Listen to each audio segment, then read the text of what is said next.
ya likambo ya somo ya pasi pe kokamwa na ebite makambo ya ba famille oyo tokosuka na yango ndenge nini yaya osunga famille mabe osunga pete mabe tala makambo eleki na Lubumbashi wa Ntanshi. Oncle Eric atiki biso akufi mutu apesi lisolo Raisa kobenga ye oncle. Pona nini oncle Eric akufi? Oncle Eric aloti na butu basi bali kolanda ye moko atire ye na kingo ala mukaboye ezalaki ndoto kasi na ba 15h abandi koyoka malaise bakena ye na hôpital. Oncle Eric atiki biso eske ezali masasi oyo babetaki na butu yango ebomi ye to ndenge nini? Kasi pona nini babeti oncle Eric masasi na butu? Pasi makambo ya ba famille oyo yango liso tokobetela yo awa na première session na biso ya mokolo ya lelo. Ba parents to salaka attention soki bana bakendaka classe, surtout bana na école primaire to lobaka yango bala ebele bana ebele bazwa ba problème na école po ba yebi ko discerner makambo ebele te. Pouvez-vous imaginer mwana oyo akei bongo na école kasi tellement a répondaki très bien, enseignant apesi ye cadeau ya livre wana eza na mouchoir ya pembe na kati ayebisi ye ayebisa mutu moko te nzokande mwana oyo tanga zwi mouchoir wana apangusi yango mwana akomi na monde mususu mwana aliko yoka sute ndenga aliko tatabana wana mwana akomi komona nini on ne sait pas ti mwana ekoloba bapesa inga mouchoir en fait cadeau ya livre et pas ya enseignant. Tango bakena école bana ba témoigner que enseignant apesa kaka ye moko te apesa na bana ebele ya na école na ote que mwana na ozaki na comportement ya très bien azalaki na école abayi ko kende école normalement azalaki bien éduqué banda akoma ko kende école mwana comportement est changé. Donc makambo le kaka ebele na milieu oyo ya ba école salaka attention bande ko tokozongela yango awa na émission ya lelo.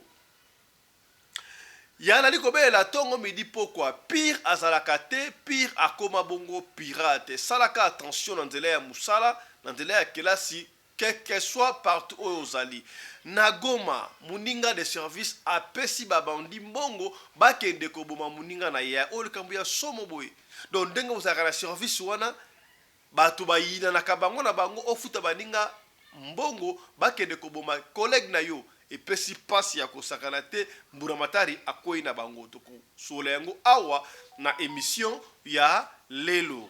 Union sacrée de la nation section Afrique australe plus précisément na Afrique du Sud.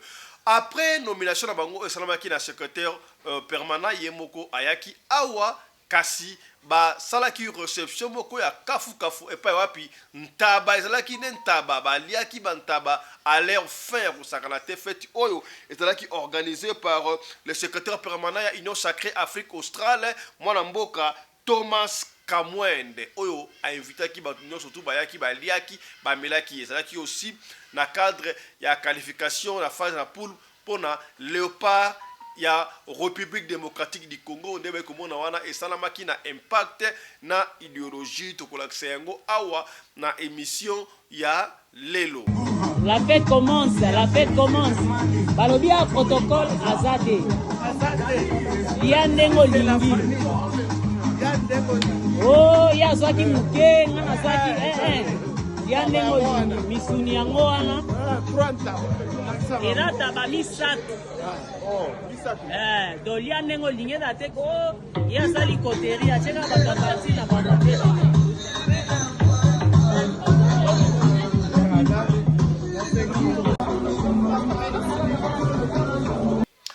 Yana lobaka yango ami n'existe pas.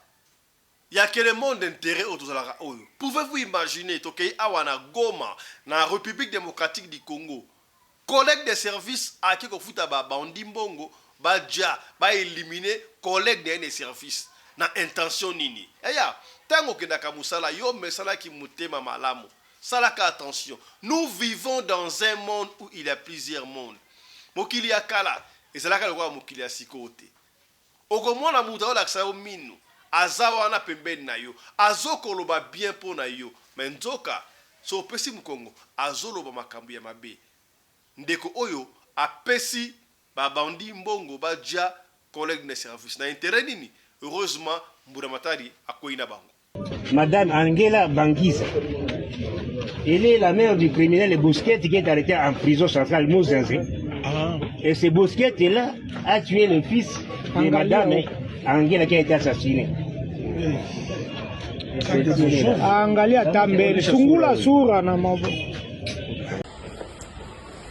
Good day to everyone. I would like to invite you to our second edition of the Congo International Awards, which is taking place on the 16th of December at Forum Building opposite Santon Tours.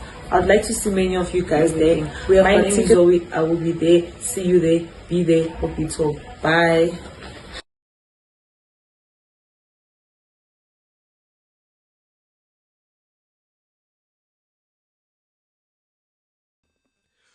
oyebaki te mapangu ya niongo eye na Kinshasa mingi pona bandeko ya diaspora opportunité epesameli yo ndeko yaka koma kolo lopango pefuta ndambu pendant une année wana ezali formule ya liboso formule ya mibale eza kofuta ndambu ti pendant 2 ans otuni taloboni mapango na prix ya iPhone na $2000 ya pamba landa procédure de paiement premier compte o ezali na $500 pefuta ndambu $125 chaque fin du mois pendant 12 mois bokanisi esuki wana Tintin, pour la formule ya mibale, premier compte eza na $500, pefuta $63 pendant 24 mois. Yoka ba avantage ndeko, mapangu ezwami na commune ya Maluku, oyo babengaka commune touristique, na grand quartier amenka na cité diaspora, juste à 10 minutes na Macadam.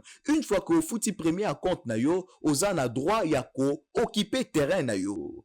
Accessibilité malamu okoki kokota na mutuka na yo. Voisinage na bandeko ya diaspora pour na ko concrétiser ba projet résidentiel et commercial na biso. Na zone moko oyo bandeko ya diaspora batongi déjà. Yo kandeko lopango epolaka te kasi ezwaka valeur libela na libela. Héritage ya solo ya kotiki la bana. Pour na ba réservation na bino benga biso na plus 243 84 16 78 048 soit boye na bureau ya Aloimo na avenue Lokolela numéro 110 quartier Pende commune de Kinshasa na immeuble Voici l'homme référence stade de martyr de la Pentecôte congolais azalaka mopaya na mboka na yete tokomisa ba rêve na biso ba réalité avec Aloimo votre partenaire. Nabenga ipetio pour na bia solaka malamu petio. Azakara moi ba azana moi ligne éditoriale. Donc c'est très important bah tu as média dans la ligne éditoriale. D'ailleurs c'est ça même na RTNC. Pour pour bandi mayo na moi UNPC tout na kayo carnet de charge il faut en ligne éditoriale on sala kanini yo lo baka nyonso lo baka mapa madesu non il faut en moi lo moko lo baka soki pour na développement ozo lo bango d'ailleurs beaucoup de ces jeunes là qui font les réseaux sociaux ils devaient capitaliser en gros quoi bazana moi aura auditoire mingi bakota na moi ligne.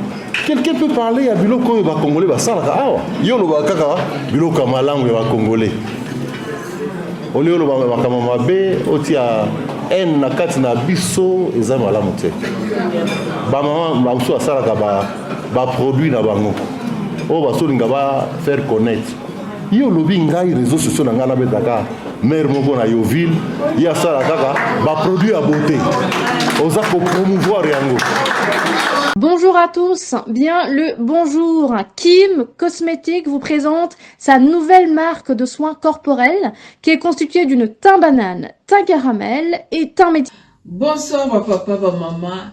Kim Cosmétique mokonzi ya loposo ayeli bino ba solution ya sika. Ba solution ya sika pona loposo na bino pona ba problème na bino nyoso ya loposo Kim Cosmétique nde solution. Na memel bino 3 gammes na ngai ya sika. Première gamme ezali thym banane, deuxième gamme ezali thé métissé et troisième gamme ezali thé caramel.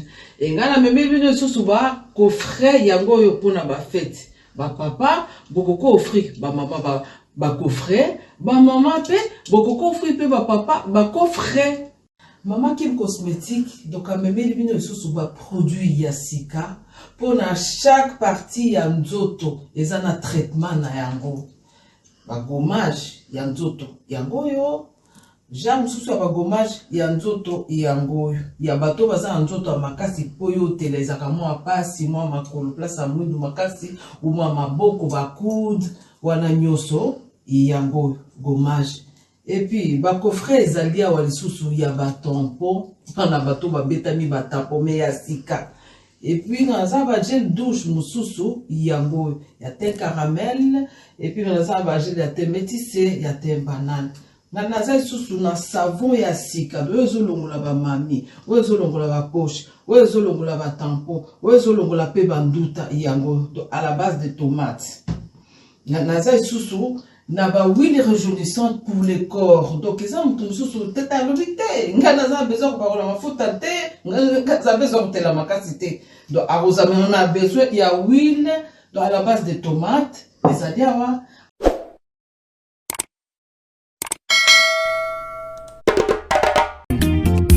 Osimia limeti pembene sase papa sueno nini. Babo makamoto na petro te polamba na babola esengi makala yo timabanga Edgar Mvumbi papa na soki osali bongo wanobomi moto bolingo nanga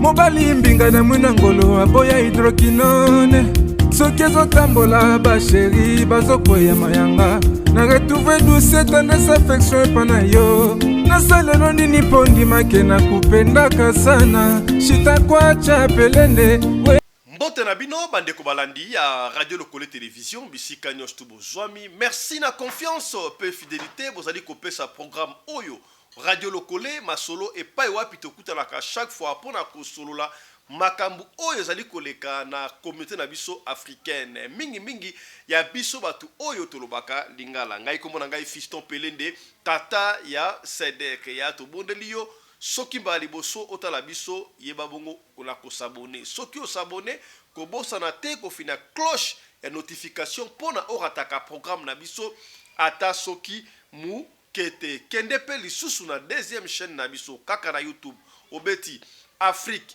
Masolo TV osabone pe na deuxième chaîne na biso kuna soki osilisi landa biso na TikTok okobeta kaka Fiston Pelende. Voilà.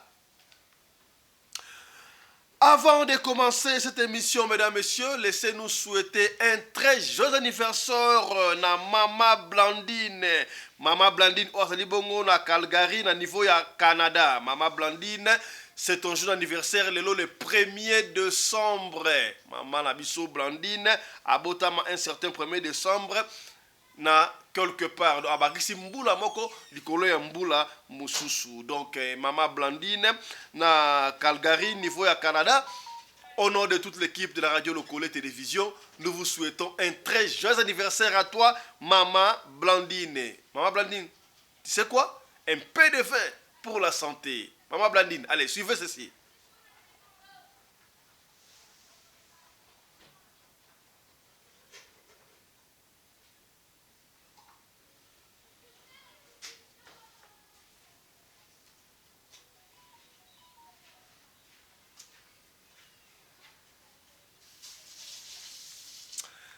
Ya to komete lo lisolo ya mboto continuer na ba information moni kuna na ba kayango chaque fois ya makambu ya famille oyo na ebite singa ya famille ba ike ba na ko bakala singa ya famille e kata na kate ate bendani kata na kate on a vite compris que ba singa mingi ya famille e bandi ko kata na ba singa ya famille e komi ya ba chinois ba singa ya famille e komi ya ba ngwanzu e bandi ko kata na okena famille subiro okuti blandogi ba yoka la kate mutuna muta benda chemin na ye po singa kata na pona makaboko ya mukie d'ailleurs bayiki balobaka nini batu ebele oyo basalaka batu mabe bautaka bosika te okotala boye kaka mutu ya famille proche ya mutu nde alivraka mutu lisolo oyo epesi ngai pasi ya kosakana te tokei bongo na Lubumbashi ou Ntonshi mutu apesi lisolo kombo na ye Raissa papa fiston kombo na ngai Raissa beta lisolo ya ndoko na biso epesi ngai pasi noko wana azalaki lokola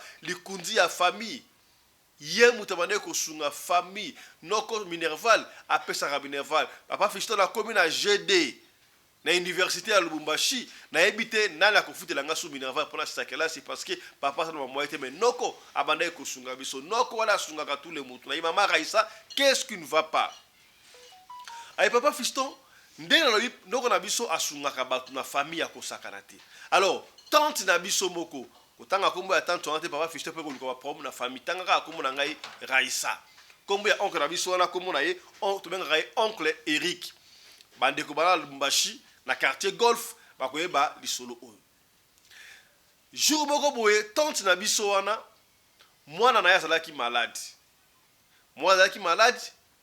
ezalaki malaria et comme typhoïde bloque belé bakei na hôpital moko songolo na Lubumbashi boyebi yango ba hôpital ya Congo soko sala mbongo te bakondima yo te il faut pesa mbongo afo ba traiter alors mbongo wana oyo basengaki tante na biso pour traiter moi na ye ezalaki à peu près $150 à peu près na tsango na dollar alors le col la bi awa oncle Eric a comment le col la likundi ya famille mutu nyonso na problème il faut ara pas oncle yaya tango bozo kola c'est pourquoi moi j'insiste la famille ba yaya ba mama bozaki bo fanda wana tango ba parents ba otangisa bino classe ba parents ba tangisa classe na injustice te batinda ka bana nyonso tu bo kende classe oyeba kotanga te ozala mayele te bino nyonso bo kende classe papa osala ba sacrifice a se privé ko somba ilamba te ko zala ndenga alio me pona yo tanga classe et ça c'est un conseil que je donne aux parents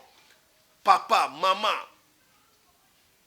préférez que tout na chemise moko libaya moko liputa moko tangisa mwana na o classe à l'heure actuelle ce qui mwana tangité imaginez peu la moi si to moi na yo a moi si ba bala ye asa illettré moi on est mobile ko so illettré na la motala ina nzela ne se fût que moi là toi diplôme d'état bunda moi là diplôme d'état ce qui possibilité université commis kene moi là que l'université parce que lobby papa fiston yo quand ko réussir à monter la vie et ça la ka kelasi oui et ça dit ka kelasi te mais si yo réussite ya vie à mutu na 70% ezalaka kelasi ce qui n'a exagéré la tête à 60%.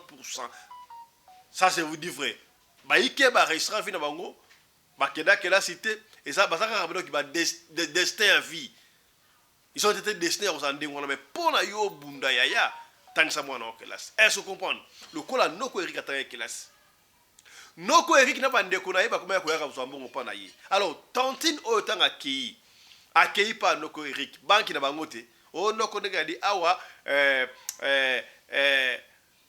mwana nga na hôpital basainga $150 et consultation na pesite mwana nga kokufa vraiment noko Eric aboya kité abino y a pas de problème nandako awa na kashité na mbongo te mais il faut na bimati na centre ville na ke na distributeur na bimisa mbongo na pesa yo ata $50 $200 okende ba soigner mwana o te faut pesa ka mbongo ka siko ya batu ya mitema mabe bana ba incompréhension moko soki omoni mutala mutu ba incompréhension osolo ba i ya okena o landela yo komona na misala mabe parce que noko lobi yango bien awa na mbongo na ndako te na boite l'état na bimisa na zalaki na golf na komemo na centre ville kuna e kozwanga aller et tout et kozwanga 1 heure du temps yo kendaka na hôpital yebso bango no ndeko na nga zo ko ya kopesa mbongo babandaka ko soigner mbongo te pesa ka mbongo so bi awa sana mbongo te na ebite na kosala ndenge nini yo ka tantine oboko pesa nga mbongo oboko pesa nga mbongo likambute nga na kei likambute bino batu bozwa na vie maloba ya mabe bino batu bozwa na vie bonana pekisa ki yota ka kelasi pozwa te yaya lokola maseki ya soki muto abanilo loma mabe telemela kai parce que biso to bana ilaka bana ya mvuluzi kimbangu telemela ka bakambala moko mutalo iboy ya boya ka ya ngumba la moko oyo okokufa tela okufa te oyo banda papa la bino mama na bakufa botikala polele bokomona te totikala polele te nzamba garanaka biso onga mutu na bota yo okobonga te na vite yo botanga physiquement mais mutu abotanga spirituellement ezali nzambe est-ce kokomi to solution pembe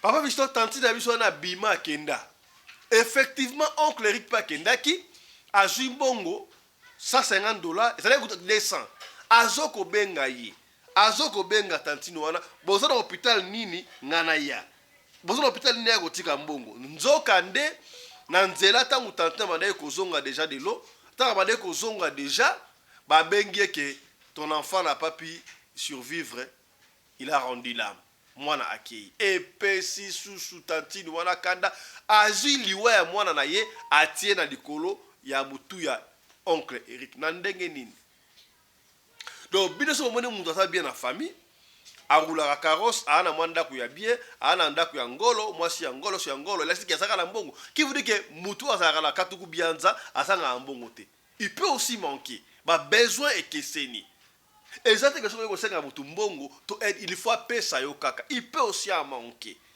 yo pesa ye mukoloni papa Fiston eleki ndengo wana lobi nango na butu kaka oncle Eric alala azolota ndoto aoki mesika moko boye bana basi moko bazolanda ye leti ba mama e bazolanda ye akokima te effectivement bakangi ye lokola bana okokima te bakangi ye moko na bango aye lokola chef abiyozo kimani yoka soko okima biso te abimisi munduki atire na kingo to atire pa ebi ndoto nezalaka bu oncle Eric pa sutuki ala bisi na loti ndoto ya malamu te tan loti boye ndenge na beteli bino wana bi premier ya losambo futaka ya losambo epolaka te o. Comment se fait-il que loti ndoto ya mabende ngwana au lieu otia mabolongo na se o sambela le tout puissant le kolape tonton Eric asambela na ye vraiment te babino ekoleka nango basambela bango pete bafai na ndengo wana oh soki ba priaka peut-être quelque chose allait se passer ya boyebaka yango mingi oyebeka na ndoto soko lotolota ndoto on a entre parenthèses je crois na côté papa Johnny Awa a ko expliquer beaucoup plus davantage soki ozolota ndoto na kata ndoto na bitumba bazolanda yo bazosala ndoto buna olonga na kati ya ndoto wana kolingaka totika bakanga na kati ya ndoto ono akufaki na ndoto no ezalaka malamu te je crois awa papa Johnny tanga kokota akomaka kozongela pe mwa témoignage na ya muki oba chaka embeli na mutema na kati ya ndoto ebi na vie réelle noko Eric asambeli na yete esika mabe ekotaki yango wana tango asambeli na yete na tongo na muki pe bien en bonne santé consort abimi pe akei na epe musala tango ekomi ba 11h 12h avant de koka malaise azoyoka bien te azoyoka pena bien te azoyoka bien te et comme ba 13h oncle Eric en plein bureau a piqué crise nini kingo pasi a piqué crise ba kene na hôpital ya Sendwe ba bengi mwasi na tante na biso nini kuna papa ki ba kene hôpital ya Sendwe tangu ba comme na hôpital ya Sendwe oncle Eric amona kamwa katuku bianza le temps ba transférer dans l'hôpital moko privé oyo moi quelque chose dans temps akombo na ngote ba komi na yewana bino bozo na ebembe mutu akufi mutu apike crise kaka kala minute ba 13 awa to koma ba 14h 15h mwe akufi ba simbate kingo ka passe ba moni kingo evimbi net makile ko agile sika moko ba bi non c'est pas possible famille bengani batu basiliki na famille benga qui a fait ça là likundi ya famille mutu ya famille ekoi nani akoi ici bandeko ya oncle Eric biso banankasi bazo babino tokotika likambo boete avant oncle akota na sa mabele biso ifuto yeba ya ba misusu bazela ya nzambe bazela kabana nzambe akoyesa bongo mabele ya bizali ba misusu bazela ya nzambe te mbala moko fa italisa ba kei kotalisa nani asali oncle boy.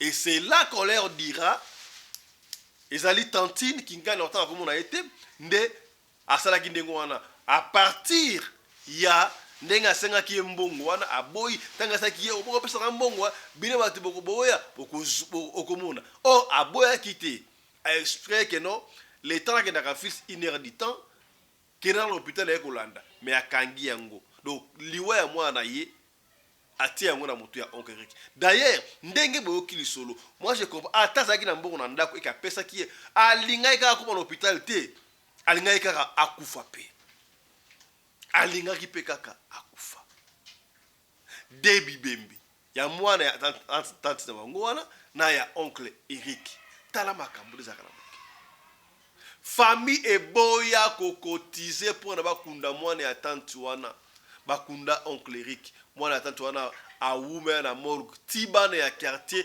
basangisi bayeko kunda ebembo ya tala degré ya mitema mabe ya ba famille o ya biso ya est-ce que ce qui mutu moko azui pour la famille azui pour la batu nyonso tout est-ce que atangela kibino kelasi nani empêcha ki yoto ba okende kelasi yo pour que na kelasi tala mutema mabe degré komaka tangu ba parents ba otangisa bino kelasi yozo lingate bakamwezanga tina kokende bisiki zanga tina mais tangu suke komaka boye na vie bokoli c'est là importance ya classe et mon alaka oboma mninga na ndeko na yo pona bakambo ezanga tina epesi ngai pasi ya kosakana te lisolo oyo tala lisolo oyo ya oncle Rick Raissa apesi biso yango wana.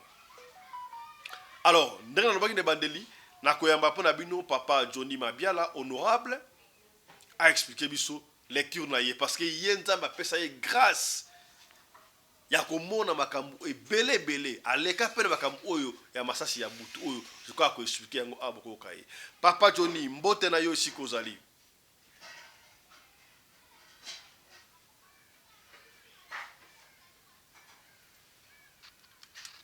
mbote bande konanga bolingi samuke fone zala kuma musika nanga papa Johnny olandi lisolo ya oncle Eric na Lubumbashi wa ntanshi oyo ndeko Raissa apesi biso lecture na yo par rapport à lisolo oyo ezali nini ba ndeko nanga mutilizaka compliqué to komi pe na décembre bana nzambe ba place nyonso bozali bo give up te bo laisser prise te bozalaka na prise ba prière na prière décembre et le canon na prière ceux qui ont beaucoup collecté décembre na prière sache-le que ennemi batana ya chaka ba piège na yango parce que bango à chaque année balinga pas mata ba grade balinga ba comme ceux qui banani ba colonel ba général ya butu mais kokoma na bango ba colonel na ba général ezalaka ba sacrifice bango ba sala kamde ba mati ba grade mbalo yonde trobaki na groupe na biso ya prière trobaki ete bakolia te mbalo to kanga bango minoko bango tout bakolia te bakufa nde na nzala makambo ya mulimo toujours lubandi kuna ngai ezali ba réalité eza ba blague te mais tanga na tala ka mingi na makambo ba spiritualité oyo na tala ka mingi kote na biso basakata bazana na high level ya kindoki za penda ya likulu makasi mais namona ka basakata baza aussi donc plus organisé que ba ekolo mususu na sens que basakata bazali na ba hiérarchie à la sorcellerie oyo ce qui mutu azwi neti problème a bongo akoki kokima keye pa mutu moko boya batami ndoki wana kolia ete ou bien ndoki wana bakomenaseye atika likambo alinga sala eza na ba système moko esale makuna bana basakata bayebi donc toza na mwa ba système wana kuna bana komisi yango te parce que na sina bima na bokoko mais organisation les ali bongo pa basakata maintenant ce qui totali likambo ya masasi ya butu ebetamaka réellement nga ba betangai au moins 2 fois masasi ya butu nazo reconnaître 2 fois masasi ya butu mais na grâce à Seigneur ba masasi ya butu zo kangati nazaka invisible et puis ce qui est comme la menace makasi mingi kola sala kanini ayaka na secours donc na mataka na ciel donc c'est ça Seigneur salanga bongo donc eza grâce eza teke parce que naza spécial ou bien nazali mutu moko naza soki ndenge nini te nazaka normal mutu ndenge mutu nyonso azali mais wana eza grâce na ngai nzambe asala kati na ngai. Comment ça s'est passé avec toi? Babeto makisa butu ndenge nini? Na kozonge la place wana ndeko nanga. OK, allez-y. Masasi ya butu babetanga bambala nazwa masasi ya butu mais ekotaka te donc c'est-à-dire Seigneur arandaka nga toujours invulnérable parce que à tout moment moi na nzambe il faut koyeba toza na makila na Yesu yango nde batelaka biso. Moto ayebi ko invoquer makila na Yesu yendo ki akoki ata kutu mari de nuit ata kutu nani akoyaka te pour yoza ko invoquer le sang de Jésus ndo ki apersaka ngo te ça pratiquement impossible. Alors ngai na loba nanu pona masasi pona mbeli bayebi mbeli na sina yebisa bato déjà ndenge bachaka na mbeli masasa butu nazalaka nakendaka voyage moko na mboka na biso na kutu kota bakoko na nga place bazalaki donc nalali na butu kaka na butu nalalaki ekomaki ba 22h pona nazaki olala na salon nakimaki ba chambre mulungele kaki na bina lala na salon pona se ya porte ya salon mo mpepeko taka malilwa na cheni nanga na salon éponge nanga na salon na che coussin nanga na lali nanga bande ko kola na lalaki na yoki mbwa moko kaka aye na porte biso zalaki na mbwate donc tozalaka na mbwate na mboka mais mbwa na ye juste na porte onga na lalaki mbwa afungoli monoko na ye azoganga ba modèle moko a bien te ka modèle baganga ba achika donc vraiment ezalaki menace lenga la muki na yoki mbwana na fukami na bisi Seigneur soki mbwa oyo azolela aza mbwa oyo azolela ne normal alela mais soki azali mbwa oyo aza kolela pona kwa vutenga au nom de Jésus nazokanga monoko naye tanka na lobi bongo noki mbwa lokola ababeti libanga chikaka mbala moko a déplacé. Alors on a évoqué que donc na minute yo il y a le menace oyo zali ko get là 2 3 4 jours après nde na ekomuna ke bato bazolanda ka ndingi balandaki kona biso bazolanda eta bande ko kima mais na ebisi Seigneur na sengi protection na automatiquement na monaki Seigneur alivenga na ciel tanga alivenga na senanga bipalata moko ye ambalinga na ciel donc na sema kulunanga to lingaka lipata nuage et mbalinga etelemi na sia makulunanga ngana telemi kola nuage ne komi ko muvenga mais tango zo muvenga nazo mata ba sorcier wana bazo beta ba flèche nyoso bango bazo beta ezo yaka ko kanga banasia ya nuage wana donc nuage wana mais ngana zaka ko de plus en plus ko avancer na ciel et puis alors on a pénétré na ciel na limwe ndena yaki ko lamuka donc ezalaki ba menace réelle et puis encore on a baki voilà namoni na kufanda hotela mboko il faut nazonga na ki na préparer ki voyage nazonga ki na Kinshasa deuxième masasi bayaki ko beta biso ezalaki mama ya bana nanga o atikanga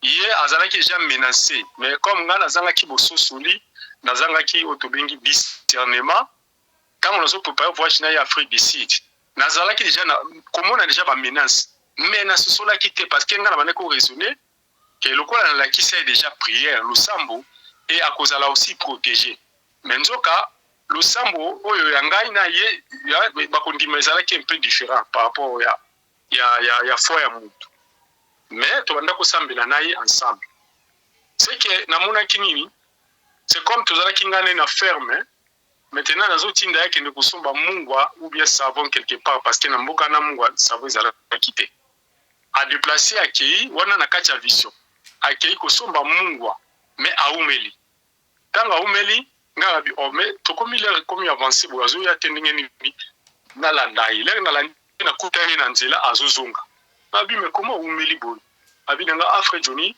mboka liboso na komaki il y avait rien batina na mboka mibale tina ki na mboka misato maintenant na uti musika yango na zui mungwa na savo yango na zozonga ngabi ok ça va tozonga na simie na loboko tango tozozonga juste na nzela na biso kozonga tomoni ba termitière omoni ba termitière o ba nani na ebi nde na koko expliquer ngo bien te bandonge voilà bandonge ba yimaka na termitière wana isa ba insecte moko ba twaliaka na intérieur kuna alors termitière wana ebele mais ya pembe gabi na tunis ko madame nanga nabi est-ce que nzelo to yaki ezalaki na cimetière ya habiter nzelo za na cimetière tinga habiter liboso kuna na moni cimetière et puis na moni ba termitière a pembe na kati ya cimetière wana madame le ratali abisinga bi offre Johnny na kati ya termitière wana na moni kula biloko iso bouger ngabi soki ndenge wana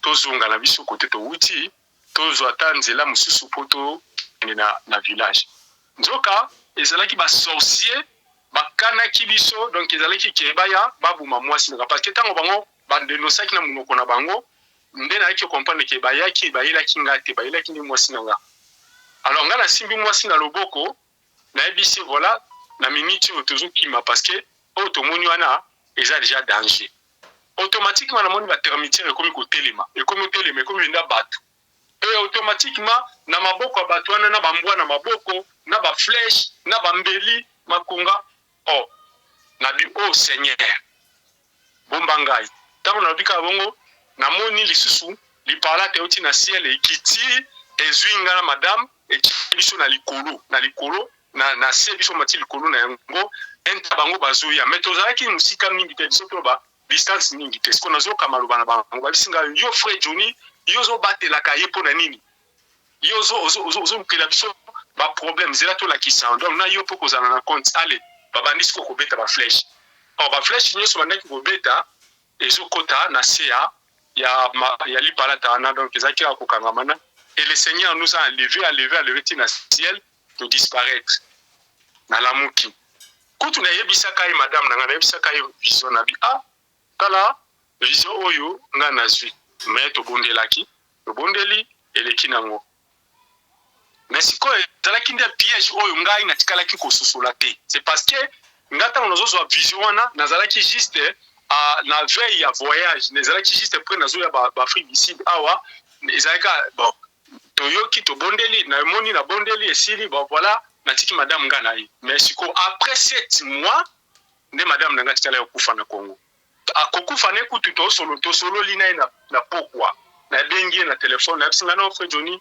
2 jours nazolia te parce que mungongo nanga nazoka engine ngabi yo muto tiko bota siko na mwana na maboko 2 jours lia te ezani malamoko Saint-Esprit bisinga frère Johnny bondela na bandi ko bondela bisi OK lelo tozo sala veillée de prière kolala te tina tongo avant que ne l'hôpital mais to bondela to bandi ko bondela butu mobimba na to ko bondela tozo yemba na epe banzembo na biso bando yemba kala ba Demingo de ba Matu Samuel tozo yemba tozo bondela mama nanga pe mère accompagner ki biso pe na veillée de prière wana mais siko na tongo nango na bengi muninga nanga moko joli ya Bali na biso ndeko zwa mutuka keneti kama sina na hôpital abi moi c'est zobele OK aye azupi a chance ba kotisi mo se ba kene no hôpital akena na 6h 7h 8h 9h ba binga mo sina kufi donc nazala qui vraiment émotionné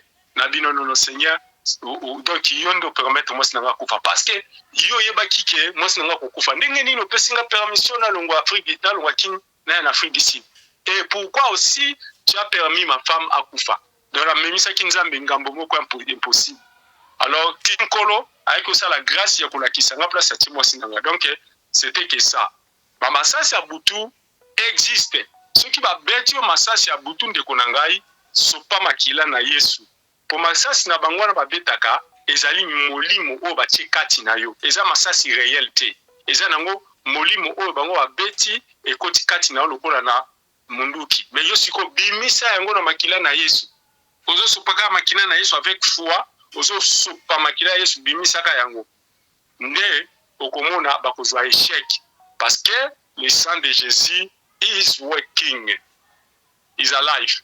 So ce que Chetembe a wana ezali yo mais soko ni melingane nazo ebisa lelo yebaka ngo bino nyonso bomona kamibale ya butu banda ko sopa makila bopi place bango bayela kawana nde sopela ka yango makila na Yesu place bango balanda ka mingi mingi sopa makila na Yesu akoya lisuki akokota te po akomona makamususu na kopesa ka mo exemple muki awa nazana ba mama nanga moko bazalaki na bazana ki mama Esther la fois passée awa benginga bifre Johnny tozana ndeke moko obabingaka ibu azo ko déranger biso wa mingi mingi ibu wana soka kiti alingi kutata ko kende tata soki bobambie mabanga kenda kate et en même temps tozolo taka bandoto mabe donc ya kusakana te ngabi OK aya kalere nini wa ka 18 ngabi ça va soki aye kaka lera sokita bobinganga OK bango pe bazaki na joie penda babi OK voilà lelo baza ko expérimenter la puissance ya sang de Jésus. Alléluia. Donc bazalaki sir peu bazalaki na auto bengi esengo ya komona expérience ya makila na Yesu. Na bina bango ofanda kimia bogomona lelo azokende. Pesoka ye lisusa chema konikola nzetana bokanga yako ya na sanzeti wana. Na tongo bokolokotai. OK bon. Ça va te faire na fandika bo 18h30 donc téléphone lebi. Papa Johnny, aye ngabi OK ça va. Bozo téléphone na bino. Bokene na sanzete. Bakena sanzete na bibo chaf téléphone na nani mail libre. Bakena mail libre. Tozo bonde la siko. Na bandi ko bele la makila Yesu. Na bandi likola nzete na sopi na sanzete na contourner. Na se bo contourner nzete na bazo contourner. Bino pe bo sopaka makila bozo baluka. Le sang de Jésus, le sang de Jésus, le sang de Jésus. Les cas aussi akoya lissuscité. Akoya lissuscité parce que nous étions déjà minés. Donc makila Yesu et salaka. Les lois bande kolabiso akoma libre bakoma la na kimia ibu akima secteur à limwa ayaka lissuscité parce que l'arbre a été déjà sanctifié na makila na Jésus Christ. Donc c'est ça la puissance de notre Seigneur makila na salaka. Et pas une autre bozali ozu masasi ya butu surtout na décembre awa bomba kabanda kuna mino na makila na Yesu ba porte madusu nyonso ba fenêtre si ambetu likola mbetu boyebi ke la banda ko mususu na kati ya banda ko mususu za na ba hôtel ya sorcellerie iyo le mususu ando kitoko yeba na hôtel ba place nyonso oyo ezalaka na net ba coin ya ba mira ndako il faut ko supaka makila na ba toilette il faut ko supaka makila ba si ambetu makila na Yesu ba cuisine donc nyonso wana ezalaka ba hôtel ya ba démon place ba sorcier ba yaka kosala makambo na bango so pa makila na Yesu lala na kimia olali na kimia donc soki yo beleli makila Yesu esimbite combiner frère Johnny bengangai to belela ngano makila Yesu pour expérimenter oyebaki ya solo makila Yesu et salaka donc c'est un peu ça. Merci beaucoup papa Johnny Mabia là je crois les messages est passé, restez encore avec nous. Autre chose à présent, dans le baki en de bandela awa, union sacrée de la nation, basala ki na cérémonie à Kafu o et pas wapi secrétaire permanent mwana mboka le professeur André Mbata ayaki bongo ko installé yango officiellement awa na Afrique du Sud ataki bongo représentant, topé président, topé secrétaire permanent, Mwanamboka Thomas Kamwen. Alors, après cérémonie, wana, Nandenge Afrique du Sud, Union Sacrée, Oyekamami na Mwanamboka, le docteur Thomas Kamwen, a organisé Milulu, topé réception. Il y a Mounene, réception, wana, ils aussi na compte non seulement il y a nomination, il y a un nouveau membre, il y a Union Sacrée, mais aussi dans le cadre il y a Victoire, il y a Léopard, il y a République démocratique du Congo, na Nigeria, Oyo et ça là qui ba tokende bongo na phase finale de la compétition pour beta un match de barrage pour que bongo Coupe du monde. Et les cas qui n'a impact na idéologie, les gars qui toko mingi, to na moi extrême que ndenge et les cas qui révérend le secrétaire exécutif. La fête commence. Balobia protocole Azade. lia ndenge olingi o ye azwaki moke nga nazwaki lia ndenge olingi misuni yango wana elataba misato do lia ndenge olingi eza te ko ye asali koteri atieka bato abati na bango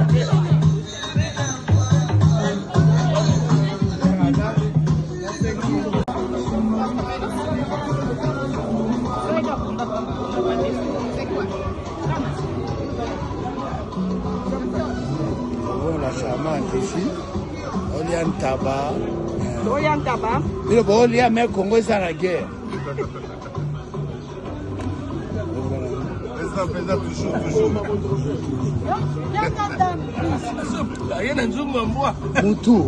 Mutu Antaba.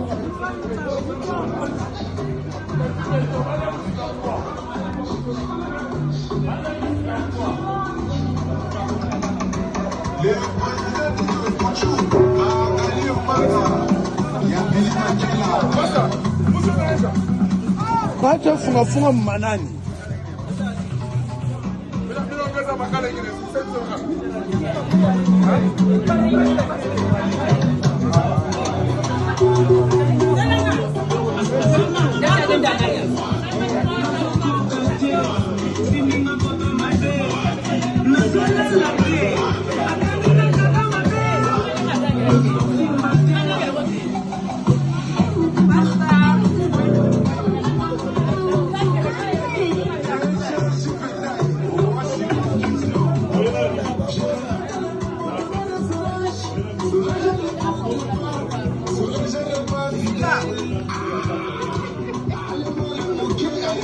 Vous mangez le pays est en guerre.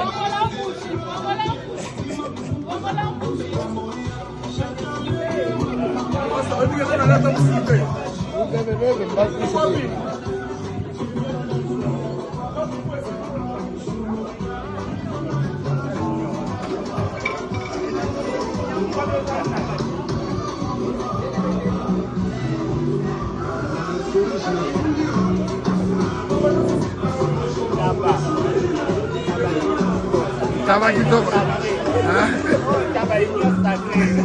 Dans la célébration. Nous sommes devenus officiels.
likambo ya pasi pe mawa yaya atala makambo oyo esalami na ekole moko songolo tokei awa na mboka Cameroun epai wapi mwana azalaka maye na kelasi a répondre très bien enseignant apesi ye cadeau ya livre moko songolo na kati ya livre wana na mouchoir ya pembe ayebisi mwana soki otoki zwa mouchoir wana pangusa ekosunga yo mwana pe asali ndenge wana kasi mwana oyo etourné mal tango apangusi mwana perd de vue batanga raté samedi akomi kolinga kende classe samedi mwana bado sala makambo l'encontre makambo mwana komi lokola anormal c'est-à-dire que dose elekela ki ye makasi batuni mwana qu'est-ce qui ne va pas mwana ekoloba vérité que enseignant apesa ki est cadeau na mouchoir na kati a expliquer ndenge na expliquer bino wana ba mama ba papa bo bendaka bana matoi surtout bana ya école primaire. Surtout dans l'école primaire, ceux qui bakei kelasi bazwaka eloko ya mutu te bazwaka babombo epai ya bakamarade na bango te bapartageaka bachips na bakamarade na bango te yango wana bapapa surtout bamama salaka effort surtout mwana soki aza na école primaire akendaka ata na bitabe ata mwa lipa eteni alipa moke mpo na récréation asala nini aliaka mpe kisaka bana bapesa bango bakado bapesi ye kado epai ya enseignant epai ya maîtresse epai ya madame ayaka nango na ndako aliaka yango te talika mekomeli mwana oyo epesi pasi ya kosakala te nzoka nde enseignant oyo apesa kaka mwana oyo te apesa bana ebele tala niveau ya initiation esalamaka na baekole yaya ye mwana oyo desimbaki te yango ebarde landa explication ya ndeko oyo. La famille, regardez cette vidéo. Ça se passe au Cameroun. Voici un élève que un enseignant lui offrit un livre. Et dans ce livre se trouvait un mouchoir. Et cet enseignant lui dit ceci là. Utilise cette mouchoir à chaque fois que tu as chaud. C'est-à-dire à chaque fois que tu transpires et ce que tu veux essuyer là, nettoyer ta sueur, utilise ce mouchoir. Et l'enfant là aussi a pris ça, étant donné que, en pensant que non, c'est un cadeau, c'est un offre qu'on lui offre. Et il a passé le temps à utiliser cette mouchoir. Et l'enseignant l'avait dit que ne dit à personne. Et il a gardé le secret entre lui et l'enseignant sans dire à personne. Et il a passé le temps à utiliser cette mouchoir. Mais entre-temps, les parents de l'enfant voyaient une attitude un peu étrange de ce que bon, de ce que, de comment elle savait les enfants, elle connaissait l'enfant en fait. Bon, elle voyait comment l'enfant se comportait un peu bizarrement et elle était vraiment étonnée. À un moment donné, l'enfant se lève un samedi qui part à l'école. On dit, mais aujourd'hui, il n'y a pas classe. Il dit, non, aujourd'hui, il y a classe. Ça t'a dit qu'il perdait déjà la tête. Il n'était plus dans ce sens normal. Maintenant, les parents maintenant l'arrêtent que non, il n'y a pas de classe aujourd'hui. Il dit non, il fait la force parce que il avait aussi une force qu'on ne sait pas là où ça vient. Parce que le mouchoir là, ça nous rendait déjà bête. Bon, ça nous rendait fou en fait. C'est là maintenant, les parents maintenant lui arrêté et il l'a suivi pour partir à l'école.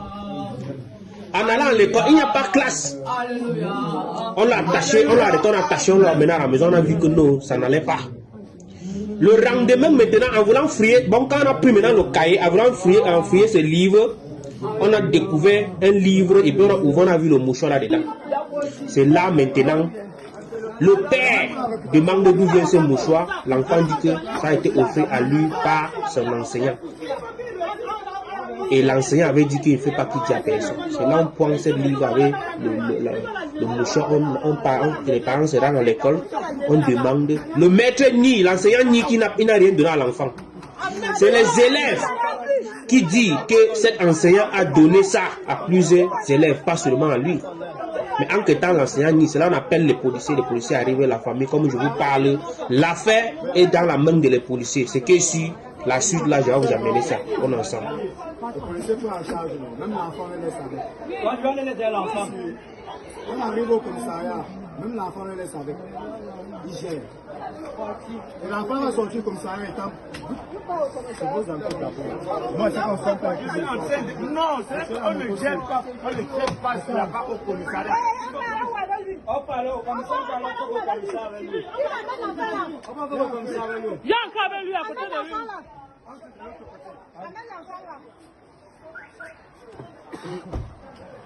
Maïren, encre. Oui, avec le foulard dedans. Sans prendre l'argent. Il dit que ne manque pas le foulard à tes parents. Quand tu as chaud, et suis-toi avec.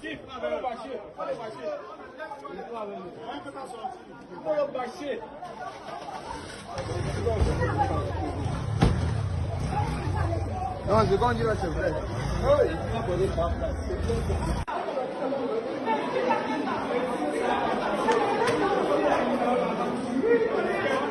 C'est même tes collègues ici, la bergère.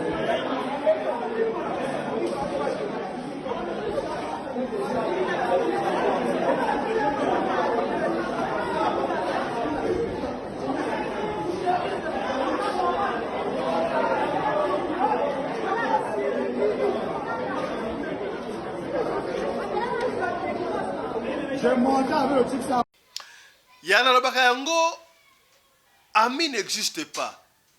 Il y a que le monde d'intérêt autour de la oyo. Pouvez-vous imaginer, Tokei Awana Goma, dans la République démocratique du Congo, collègue de services à qui kofuta ba bandimbongo, ba dia, ba éliminer collègue des services, na intention nini. Eya, tango kendaka musala yo mesala ki mutema malamu. Salaka attention. Nous vivons dans un monde où il y a plusieurs mondes. Mokili ya kala, et c'est là que le roi mokili ya sikote. Okomona muta la ksa minu. Azawa na pembeni na yo. Azokoloba bien po na yo. Menzoka, so pesi mkongo, azoloba makambu ya mabe. Ndeko oyo, apesi babandi mbongo, badja, collègue de service. Na intérêt nini? Heureusement, Mburamatari akoina bango. Tive ya assassinat bondi melenge zalaki déjoué awa na Goma parmi bato bomoni bakangi mwana mwasi moko aza une femme d'affaires apesaki kira ba jeune mbongo combien mbongo ngo $1000 apesi ba mokrima krima alobi ba kote la collègue na ye po baboma ye la police peut landeli et comprendre ba jeune na bango bekolobe kraka yoka communication. Il est arrêté avec une arme AK-47, c'est tout ici son arme. Il a reçu une somme d'argent équivalent à $1000 pour donner mort à Madame Esther. Il a reçu une somme équivalent à $1000 donnée par Madame Esther Siapata Bitota pour assassiner Madame Angela Banguisa. La deuxième, c'est la femme ici, Esther Telema. Simon, Esther Siapata Bitota. C'est elle qui a donné $1000 à ce monsieur Babou pour assassiner Madame Angela Banguisa. Elle est la mère du criminel Bousquet qui est arrêté en prison centrale Mouzinzi. Et ce Bousquet-là a tué le fils de Madame Angela qui a été assassinée. Angalia tambe, sungula sura na mabo. Pasi pe mawa makamba boy mutu bosala na ba cop bosala na ba fer bosala na musala moko mais molingo ko tanchoki oluga batu bali na ninga sima et normalité et que yo voilà était abino hein pire à rater pire à comment pirate voilà to comme na suka papa Johnny moi conclusion moi commentaire ezali en 1 minute seulement ya makabo to lobi awa ya moi liloba suka ezaka ka koyebisa bana nzambe ete skanya bango bazwami losambo elekaka nyonso et puis komefi na bafeti parce que bomoni soki otangi mingi na kati na bibilia okomona bana na nzambe to mpe basali na nzambe ya minene bakweya mingi na temps ya bafeti donc temps ya bafeti oyo ezali bata moko oyo mpenza bapiège ezalaka très dur. C'est-à-dire que ceux qui basent na kati ya spiritualité na yo bien na spirituel bakotake yo physique bakoluko bati le même poison. Donc il faut que za na bokebi la prière toujours boza na batako na bino bona ne zalika ka jour le kola ba jour nyonso ndenge lekanaka mais côté ka molimo na ote po na mokolo moko o ezalaka ngo pe ya chaque année et changeaka na mpete bolera ya journée ngo pe ezalaka changement te ezaka ndenge moko nde ba journée no sezala. Alors, vous battez la manassier et à l'Usambo, la biso. Merci beaucoup par ce conseil très profond. Il y a Papa Johnny que nous bouclons. Session d'Abisu à Mukolo, il y a Lelo. To Koutani tout à l'heure là pour la deuxième session. Portez-vous bien. Santé de fer à tous. Chap chap. Et tchara. Good day to everyone. I would like to invite you to our second edition of the Como International Awards, which is taking place on the 16th of December at Forum Building opposite Santon Tours. I'd like to see many of you guys there. My name is Zoe. I will be there. See you there. Be there. Hope you talk. Bye.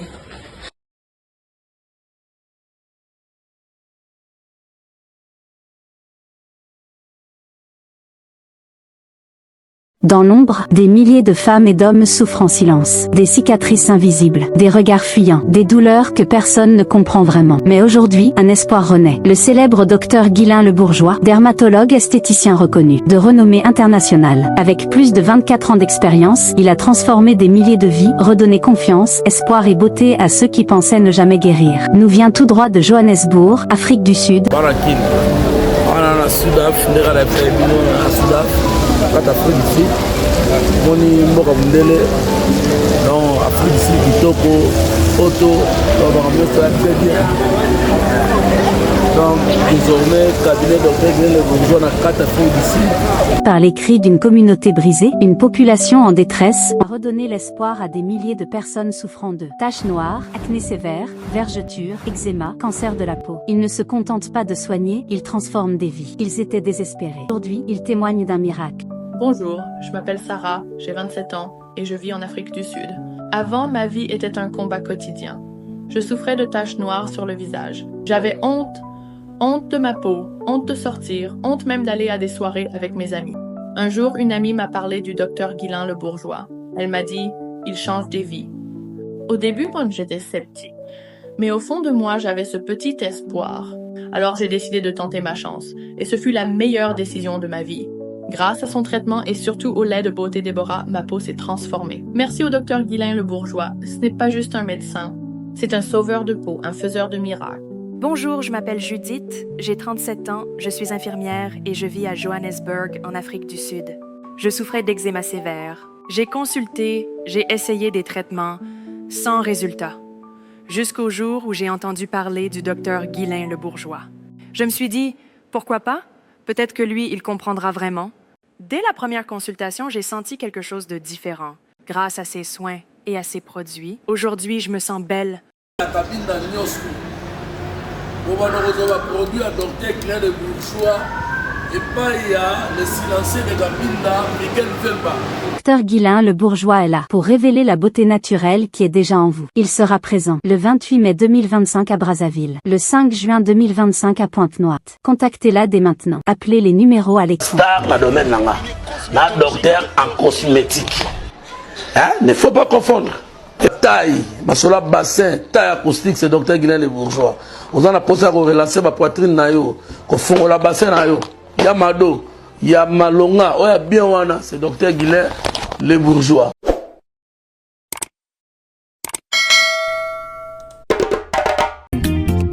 Osimia limeti pembene sase papa sueno nini. Babo makamoto na petro te polamba na babola esengi makala yo timabanga. Edgar Mvumbi papa na soki osali bongo wana bomi moto bolingo nanga.